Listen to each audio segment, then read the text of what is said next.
Ilara had learned, long ago, that Omegas didn't get to say no. She stood at the edge of the great hall, her fingers cold against the rough fabric of her dress, watching the celebration unfold before her. Lord Varen's celebration. Her future husband's celebration, though husband felt like too kind a word for what awaited her. Smile, her aunt hissed from beside her. You're about to become a lord's wife. Act grateful. Grateful. For a man 3 times her age, who had looked at her like livestock at a market, who had told her father, in front of her, that he didn't care if she was pretty, as long as she was fertile, who had laughed when she'd flinched away from his touch. But her father had owed Lord Varen money, a great deal of money, and when the lord had seen Ilara serving at a dinner party, he'd offered a solution, the debt erased, in exchange for the Omega daughter no one wanted anyway. Her father had agreed before dessert was served. That had been 3 months ago. Tonight was the betrothal feast. Tomorrow, she would leave with Lord Varen for his territory in the eastern mountains. And after that? She didn't let herself think about after that. The Lycan king arrives. The announcement cut through the noise of the celebration like a blade. The music stopped. Conversations died mid-sentence. Even Lord Varen, who had been laughing loudly at something one of his men said, went silent. Ilara felt the change before she saw him, a pressure in the air, a weight that settled over the room like a storm about to break. The hair on her arms stood up. Her wolf, small and quiet, as Omega wolves always were, stirred for the first time in months. Then he walked in. She had heard stories about King Kalan. Everyone had. The Lycan king who had united the territories through battle and blood. The immortal warrior who had lived for over 3 centuries. The monster who could tear a man apart with his bare hands. The stories had not prepared her for the reality.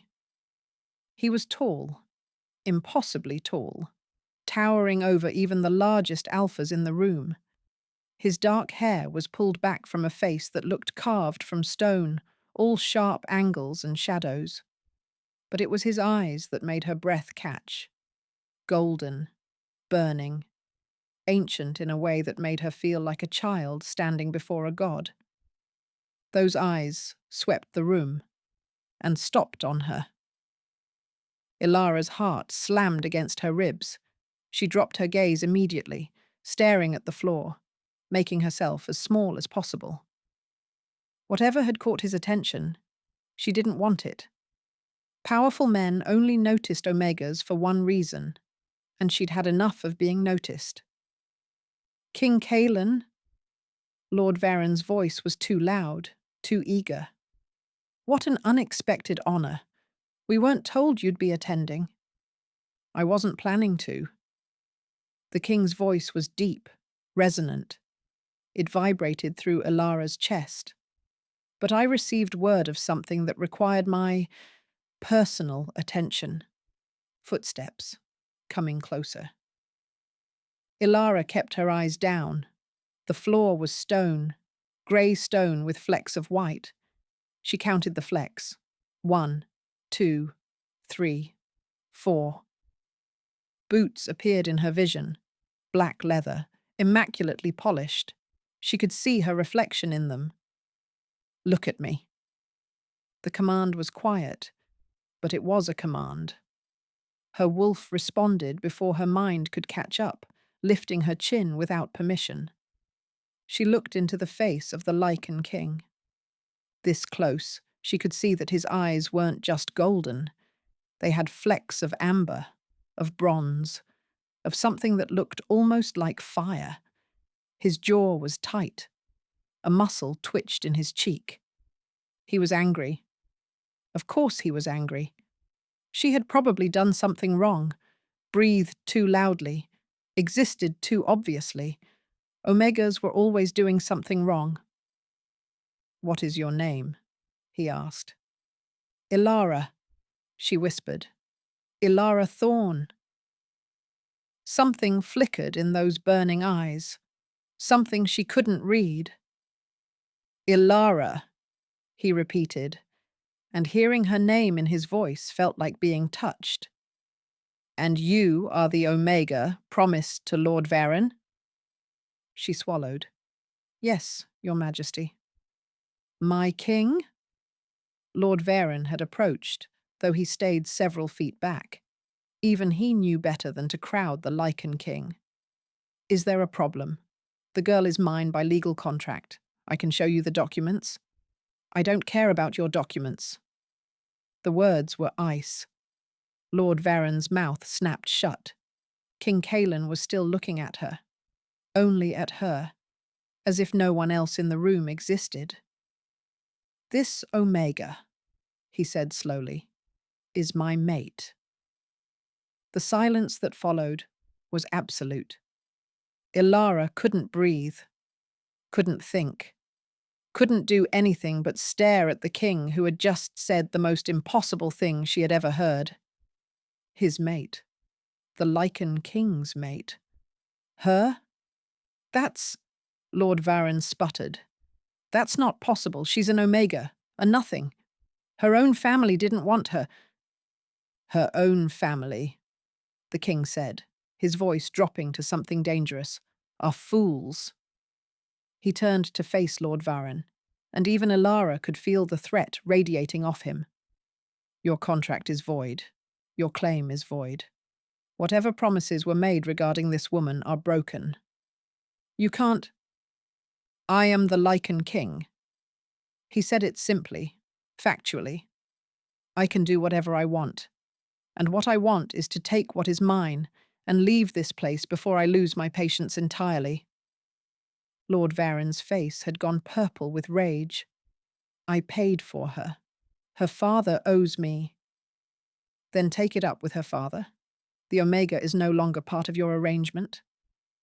The king turned back to Ilara, and something in his expression shifted.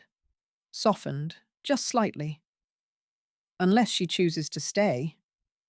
Ilara blinked. What? You have a choice. His voice was still commanding, but there was something else beneath it now, something almost gentle. You can stay here and marry Lord Varen, as your family arranged, or you can come with me. She stared at him. This had to be a trick, a cruel joke. Men like him didn't give Omegas choices. Men like him took what they wanted. I don't understand, she whispered. The king's jaw tightened again. You will, in time. But right now I need an answer. Do you want to leave with me, or do you want to stay? She looked at Lord Varen, at his purple face and clenched fists and the fury in his small, mean eyes. She thought about the eastern mountains, the cold room he'd described, the airs he expected her to produce. Then she looked at the Lycan king, at the impossible golden eyes that were watching her with something that looked almost like hope. It wasn't a choice. It had never been a choice. I'll come with you, she said. Something flickered across his face. Relief? Triumph? She couldn't tell. Then we're leaving. He offered his hand. Now. Ilara took it. His fingers closed around hers, warm, steady, impossibly gentle for hands that had killed more men than she could count. And as he led her out of the hall, past her sputtering aunt and her furious former betrothed and the stunned faces of 100 witnesses, Ilara couldn't shake the feeling that she had just jumped from one cage into another. She just didn't know yet whether this new cage would be worse. The king's carriage was nothing like Lord Varen's. Lord Varen's carriage had been cramped and cold, with hard wooden benches and windows that let in draughts. This one was warm, soft. The seats were covered in dark velvet, and furs had been piled in the corners. A small lantern hung from the ceiling, casting golden light across the space. Ilara sat as far from the king as the carriage would allow, her back pressed against the door. He hadn't spoken since they'd left the hall. Neither had she.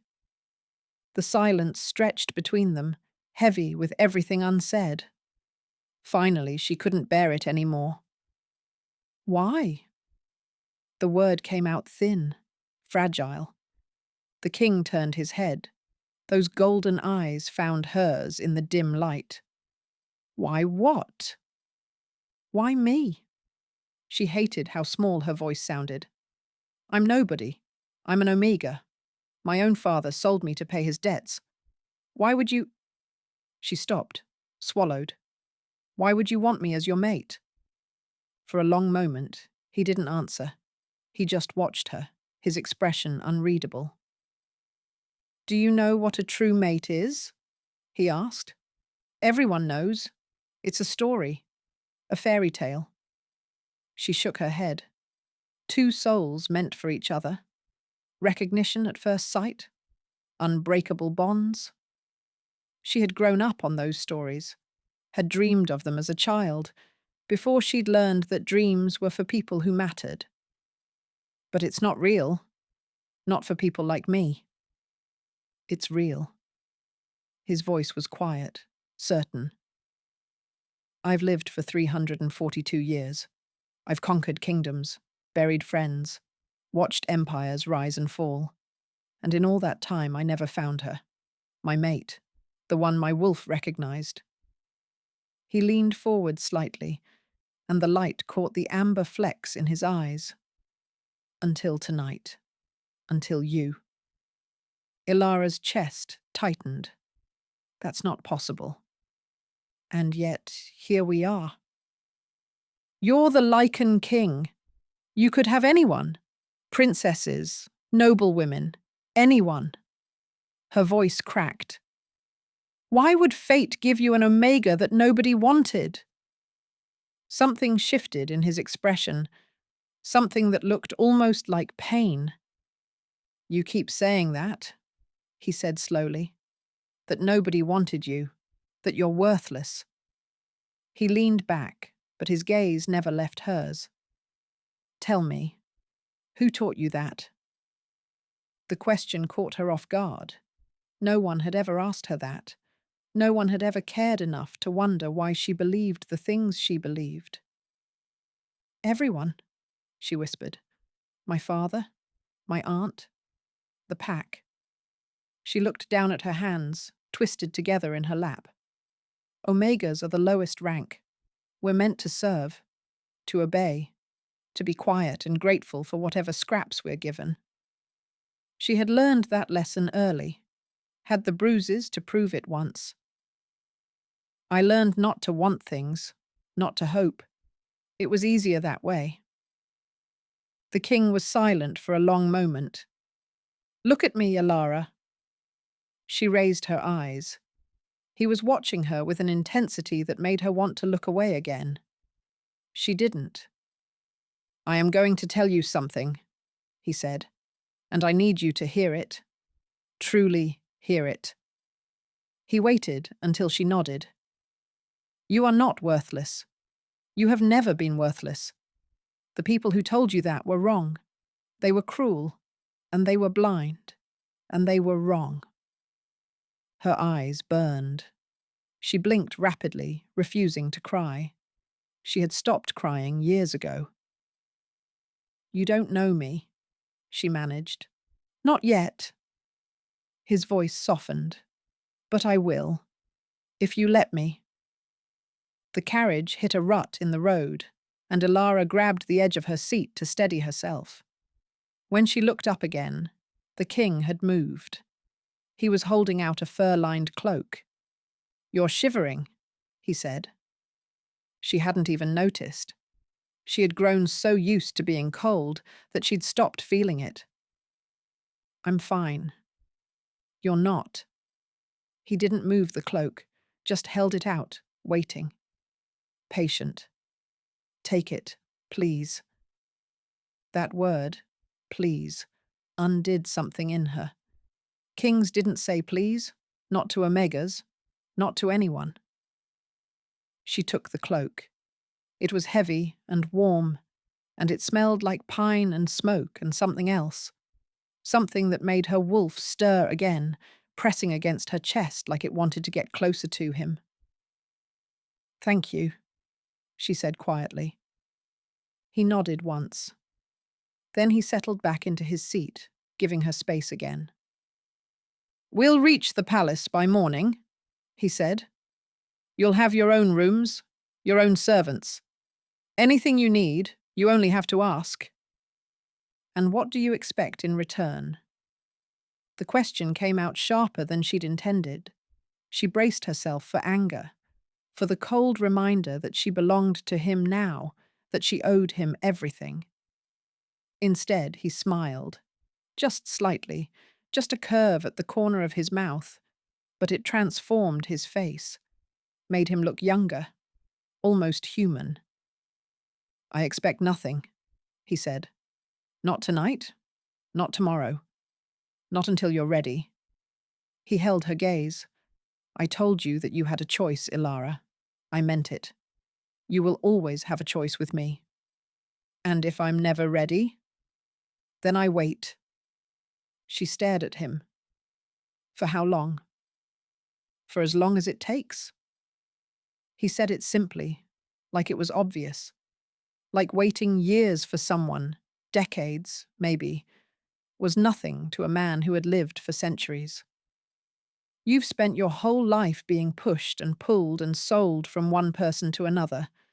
I won't do that to you. Whatever happens between us happens because you want it to, not because you feel obligated, not because you're afraid." Ilara didn't know what to say.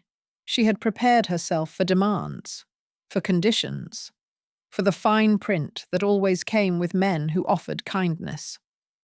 There was no fine print here, just a king wrapped in shadows, watching her with ancient eyes, promising her something she had never been promised before. Time. "Get some sleep," he said, turning to look out the window. "We have a long journey ahead." She should have stayed awake, should have kept her guard up. But the cloak was warm, and the carriage was steady, and for the first time in months, she wasn't afraid of what morning would bring. Ilara closed her eyes. When she woke hours later, dawn light streaming through the windows, she found that someone had tucked the furs around her while she slept. The king was still sitting across from her, still watching, still waiting, and for one brief, terrifying moment, she felt something she hadn't felt in years. Hope. The palace was enormous. Ilara had grown up in a modest packhouse. She had served in Lord Varen's manor, which had seemed grand at the time. But this was something else entirely. Towers of dark stone stretched toward the clouds. Windows glittered like eyes in the morning light. Guards in black armor lined the entrance, their wolves pressing close to the surface, watching her with barely concealed curiosity. The Omega, who had caught the king's attention. She could almost hear them thinking it. True to his word, Kaelin gave her rooms of her own. Not a room. Rooms. A sitting area with velvet furniture and a fireplace tall enough to stand in. A bathing chamber with a copper tub and soaps that smelled like lavender. A bedroom with a bed so large she could have fit her entire family in it. "Is it acceptable?" the king asked from the doorway. Acceptable. She almost laughed. "It's too much," she said instead. "It's yours." He said it like it was simple, like giving an Omega a suite fit for a queen was nothing remarkable. "I'll leave you to rest. Someone will bring food shortly. If you need anything—" "I won't." He paused, studied her face, then nodded once and left, closing the door softly behind him. Ilara stood in the middle of her new rooms and waited for the catch. For someone to burst in and tell her it was all a mistake. For the king to return with a list of demands, of expectations, of all the ways she would need to earn this kindness. No one came. She ate the food that arrived. More food than she'd seen in weeks, rich and warm and plentiful. She bathed in water so hot it turned her skin pink. She slept in a bed softer than clouds, wrapped in sheets that smelled like fresh air and sunlight. And then the nightmares found her. She was back in her father's house, small again, hiding under the table while voices shouted above her. Her mother was gone, dead, buried, forgotten. Her father was drunk. Her aunt was screaming about money, always money. And somewhere in the chaos, someone grabbed her arm hard enough to bruise. Worthless. Burden. Should have been you instead of her. Ilara woke with a scream trapped in her throat. She sat up, gasping, her heart slamming against her ribs. The room was dark, unfamiliar. Where was she? Where? The palace. The king. She was safe. But her hands wouldn't stop shaking. She pulled her knees to her chest and pressed her face against them, trying to breathe, trying to remember that she wasn't there anymore, that her father couldn't touch her, that she had escaped. A knock at the door made her flinch. Ilara. The king's voice, low and concerned. I heard a pause. May I come in? She should say no. She was a mess. Tangled hair, tear-streaked face, trembling like a leaf. She didn't want him to see her like this. Yes, she whispered. The door opened. Kalen stood in the frame, silhouetted by the torchlight from the hall. He was still dressed, she realized. Had he slept at all? He crossed the room in 3 strides and knelt beside her bed. Knelt, the Lycan king, on his knees, looking up at her with those burning golden eyes. Nightmare? He asked quietly. She nodded. She couldn't speak. If she spoke, she would cry, and she hadn't cried in front of anyone since she was 12 years old. Do you want to talk about it? She shook her head. Do you want me to stay? The question broke something open in her chest. No one had ever asked her that. No one had ever offered to sit with her in the dark, to keep the monsters at bay, to simply be present while she fell apart. You don't have to, she managed. That's not what I asked. His voice was gentle, patient.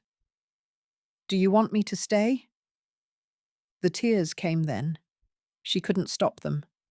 They spilled down her cheeks, hot and shameful, and she pressed her hands to her face to hide them. I'm sorry, she gasped. I'm sorry. I don't know why I'm... Don't apologize. She felt the bed dip as he sat on the edge, not touching her, just close. You never have to apologize for this, not with me. She cried harder, ugly, heaving sobs that she had held inside for years.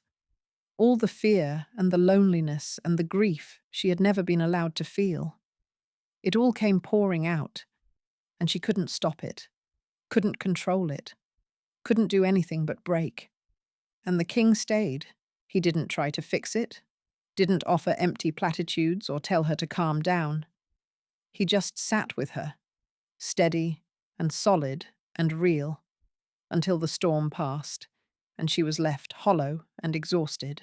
I used to hide under the table, she heard herself say. Her voice was hoarse, raw. When my father drank, when my aunt screamed, I would hide and pretend I was somewhere else, somewhere safe. She laughed bitterly. I stopped believing safe existed. Ilara. His voice was rough. She looked up and found something fierce in his expression, something almost like pain. What did they do to you? Nothing that hasn't been done to 1,000 other Omegas. She wiped her face with the back of her hand. I was a burden, a mouth to feed, a problem to be solved. When Lord Varan offered to take me off their hands, my father didn't even hesitate. Your father is a fool. The words were sharp, certain. And Lord Varan is worse. They looked at you and saw nothing but what they could use, what they could sell. He leaned closer, and his hand hovered near her face, not touching, waiting for permission. But I look at you, and I see something else entirely. What? She whispered. Strength. His thumb brushed her cheek, catching a tear. The touch was feather-light, reverent. You've been broken and dismissed and treated like you were nothing, and you're still here, still fighting, still hoping, even when hope costs you. His eyes burned into hers. You're not worthless, Ilara. You're a survivor, and you're the bravest person I've ever met. She couldn't breathe, couldn't think, couldn't do anything but stare at this impossible man who was looking at her like she mattered, like she was precious, like she was worth something. His hand cupped her face. She should have pulled away, should have remembered that powerful men always wanted something, but his touch was warm, and his eyes were soft, and she was so tired of being afraid. Kaelan? She breathed. His name on her lips made something flicker in his expression. Want. Need. A hunger held carefully in check. You should sleep, he said, his voice rough. He pulled his hand back slowly, reluctantly. I'll stay until you do, if you want. She did want. That was the terrifying part. Stay, she said. He settled into the chair beside her bed, and she lay back against the pillows. His presence filled the room, warm, solid, safe. Her wolf pressed against her chest, content in a way she had never felt before. As sleep pulled her under, one thought echoed through her mind. She was falling for him, falling fast and hard and completely, and she had no idea how to stop. 3 weeks passed like a dream. Kaelan gave her space when she needed it, and company when she craved it. He showed her the palace gardens, the library with its towering shelves, the kitchens where the cook snuck her fresh pastries when no one was looking. He introduced her to his council, his guards, his people, not as his possession, but as his equal. This is Ilara, he would say, simply, proudly, like her name alone was enough. She began to believe it might be. Her wolf grew stronger, louder. It pressed against her chest whenever he was near, straining toward him with a longing she didn't fully understand. She caught herself watching him during meals, noticing the way he laughed, rare and low, the way his eyes softened when they found hers across a crowded room. She was happy. For the first time in her life, she was genuinely, terrifyingly happy. Which was, of course, when everything fell apart. The messenger arrived on a grey morning, mud-splattered and breathless. Ilara was in the library when she heard the commotion. Raised voices, hurried footsteps, the clang of armour in the halls.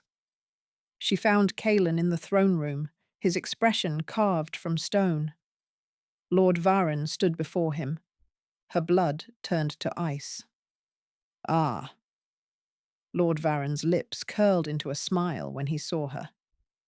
There she is, my betrothed.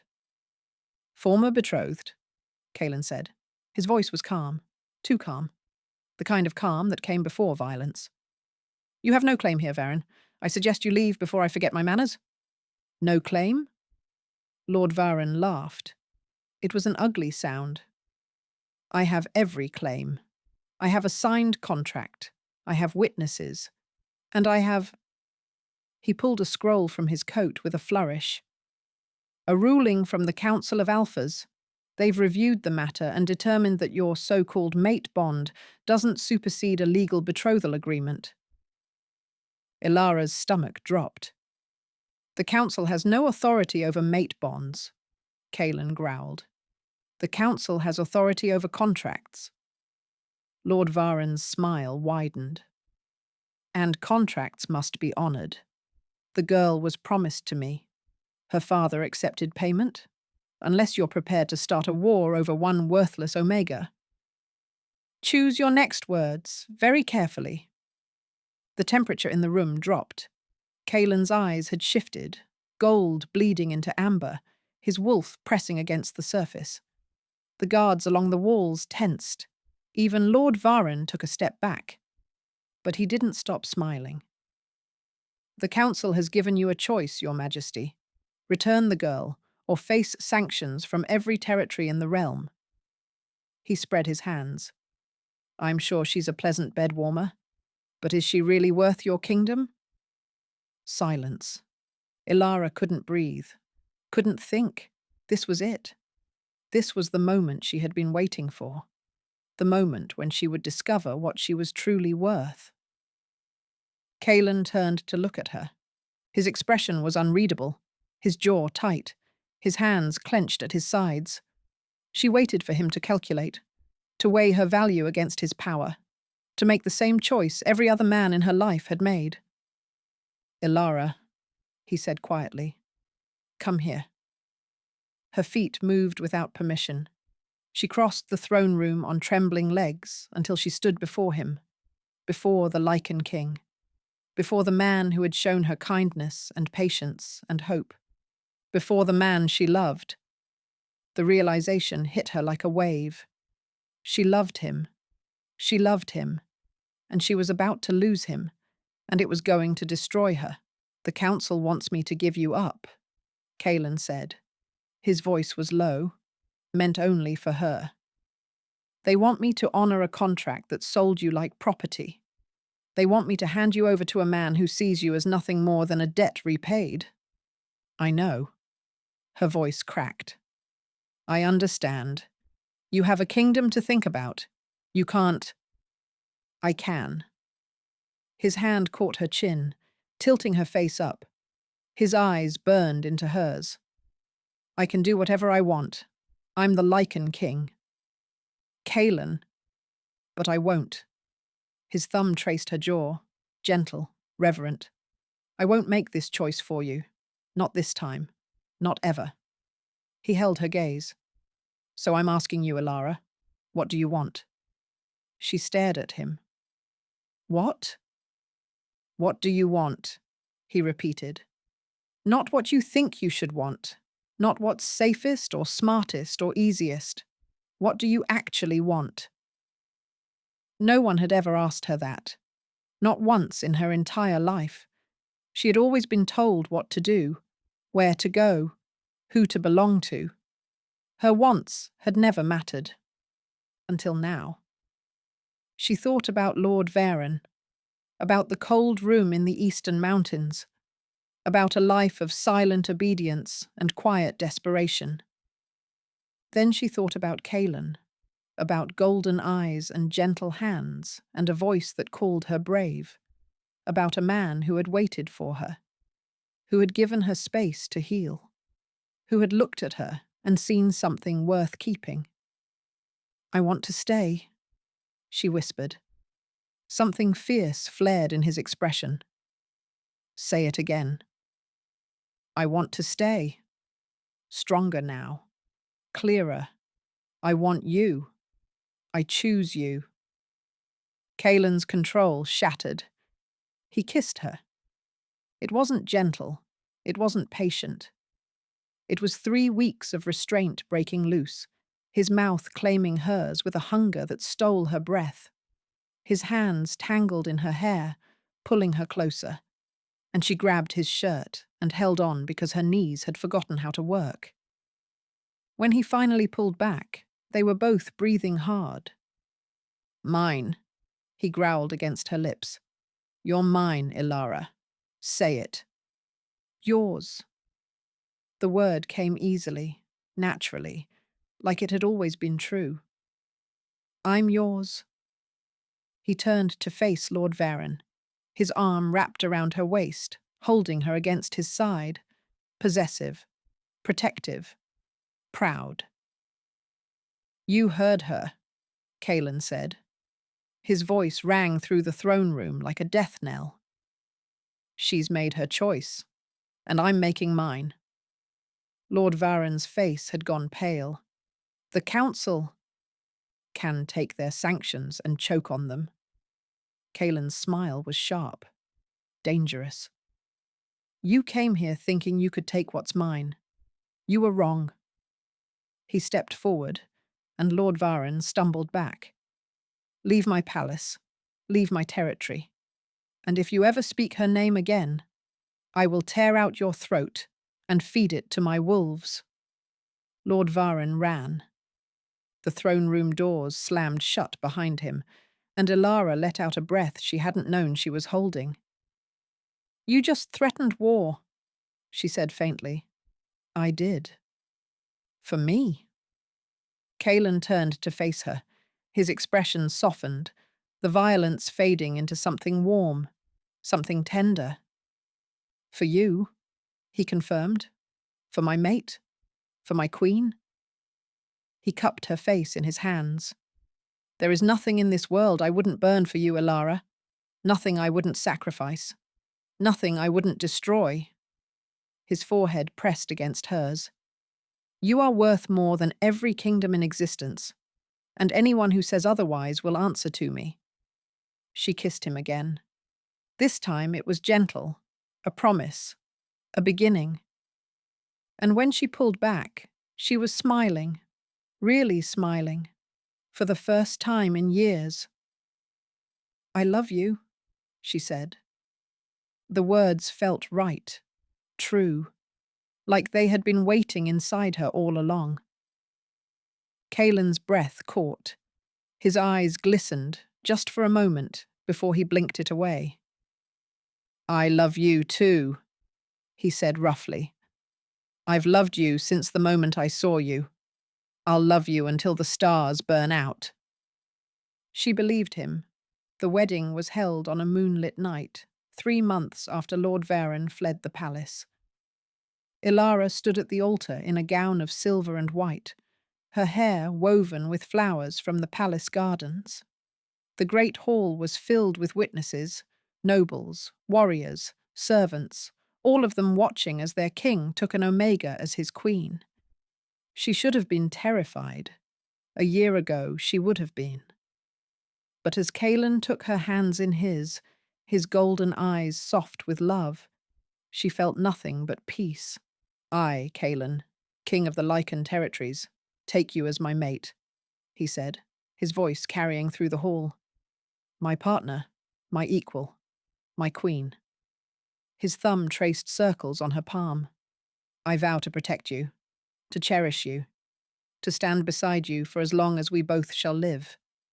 The words wrapped around her heart like a promise. I, Ilara, she said, and her voice didn't shake.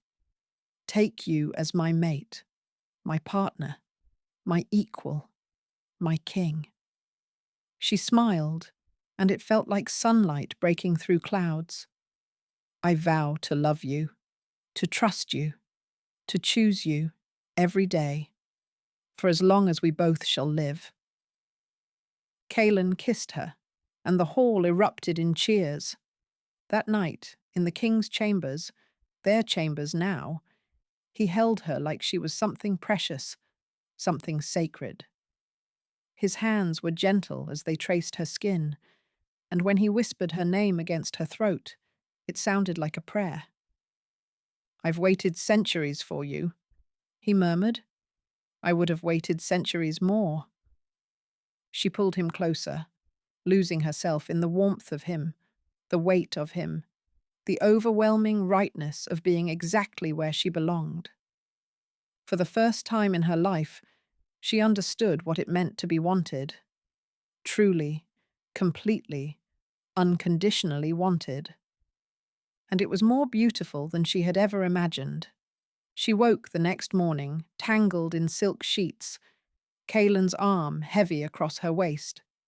Sunlight streamed through the windows, painting the room in gold. She lay there for a long moment, listening to his breathing, feeling the steady beat of his heart against her back. This was real. This was her life now. She was the Lycan queen. A knock at the door interrupted the silence. Kalen stirred behind her, his arm tightening possessively. "What?" he growled, his voice rough with sleep. "Apologies, Your Majesty." A servant's voice, muffled through the wood. "But there are visitors from the Thorn family. They're demanding an audience." Ilara went still. Kalen sat up slowly. His eyes found hers, searching. "Do you want to see them?" She thought about it. About her father, who had sold her without hesitation. About her aunt, who had called her worthless and burden and mistake. About all the years she had spent trying to be small enough, quiet enough, invisible enough to survive. "Yes," she said. "I do." They dressed and descended to the throne room together. Kalen's hand never left hers. Her father stood before the thrones, looking older than she remembered. Smaller. Her aunt hovered beside him, her face pinched with barely concealed envy. Behind them stood two of her cousins, the ones who had laughed when Lord Varon had inspected her like cattle. None of them were laughing now.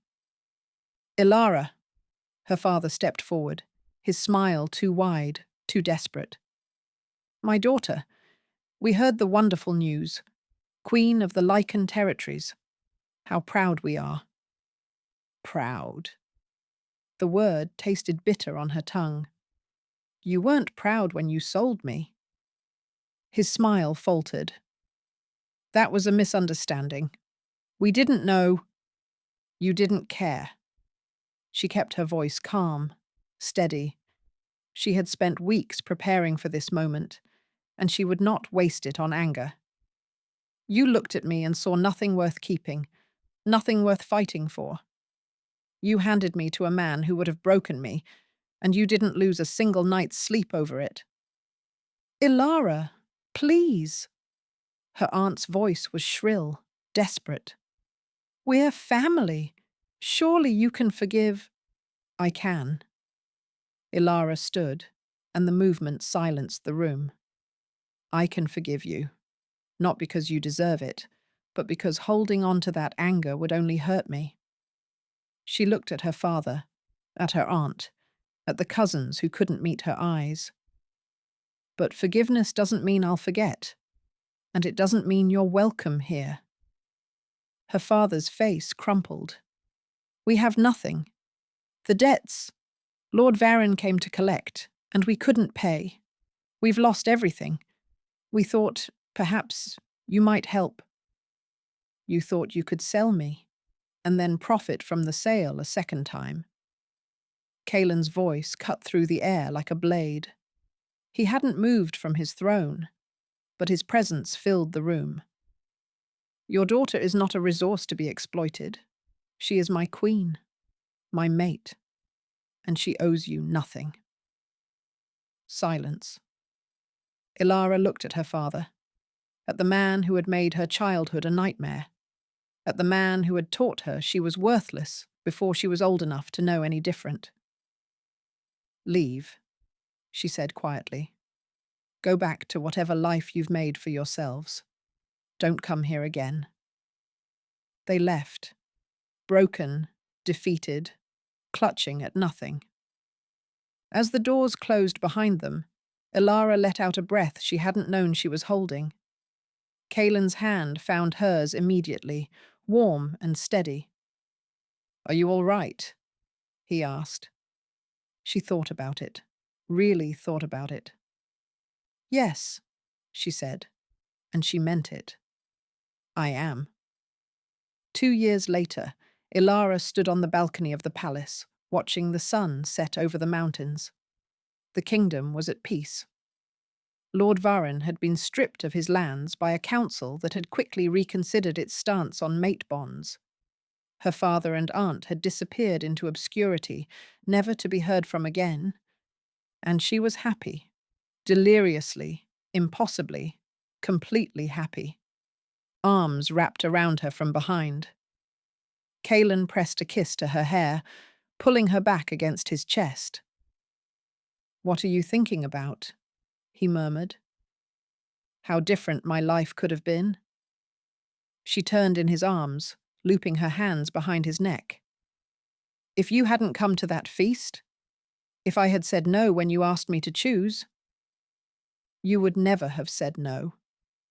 His smile was warm, certain. "You were always meant to be mine, Ilara. I was just waiting for you to realize it." She laughed. It was a sound she made often now, bright and free and unashamed. "I love you," she said. "I love you too." He kissed her forehead, her nose, the corner of her mouth. "My mate, my queen, my everything." She had spent her whole life being told she was nothing, worthless, a burden to be discarded. But Kaelan had looked at her and seen treasure. He had taken the pieces of her that others had broken and held them gently, patiently, until she learned to put herself back together. She wasn't broken anymore. She wasn't invisible. She wasn't afraid.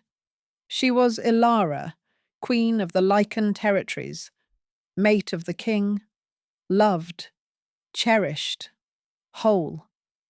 And she had never been happier. If you enjoyed this story, make sure to like, subscribe, and hit the notification bell so you never miss a new tale of fated mates and found love. More Lycan King romances are coming soon.